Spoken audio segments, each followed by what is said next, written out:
এক গামলা সবজি কেটে রেখে দিয়েছি। এই যে দেখো কত সবজি, কাঁকরোল, বেগুন, বাঁধাকপি, আর এই যে গাটি কচু, আলু সব দিয়ে আজকে চিংড়ি মাছ দিয়ে চচ্চড়ি হবে।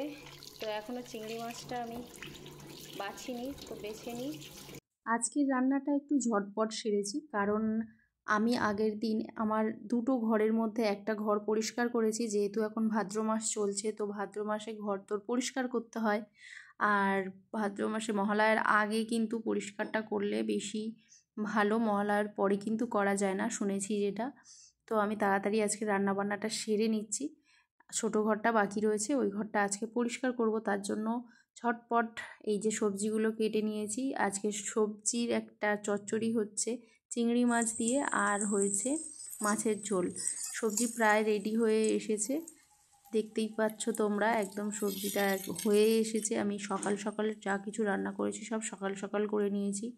আর ঘরটা পরিষ্কার করতে অনেকটা সময় লেগে যাবে, তার জন্যই আমি তাড়াতাড়ি রান্নাটা সেরেছি। মেয়েকে স্কুলে পাঠিয়ে দিয়ে তারপরে হাজব্যান্ডও যাবে স্কুলে, তার জন্যও রেডি করেছি। তো এই যে দেখো মাছের ঝোল আর আজকে চচ্চড়ি হয়েছে। আরও একটা জিনিস বানিয়েছি, মেয়েকে স্কুলে টিফিনে দিয়েছিলাম আর আমার বরমশাইকেও দিয়ে দিয়েছি একই জিনিস।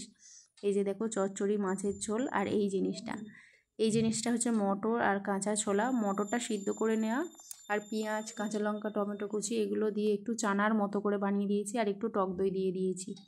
তো ভিডিওটা তোমাদের কেমন লাগলো অবশ্যই জানিও। আর এই টক দইটা কিন্তু ঘরে পাতা হয়েছে, মিষ্টি দই, খুব মিষ্টি দই নয় আর টক দই না, মিডিয়াম, কারণ বাচ্চারা খেতে চায় না।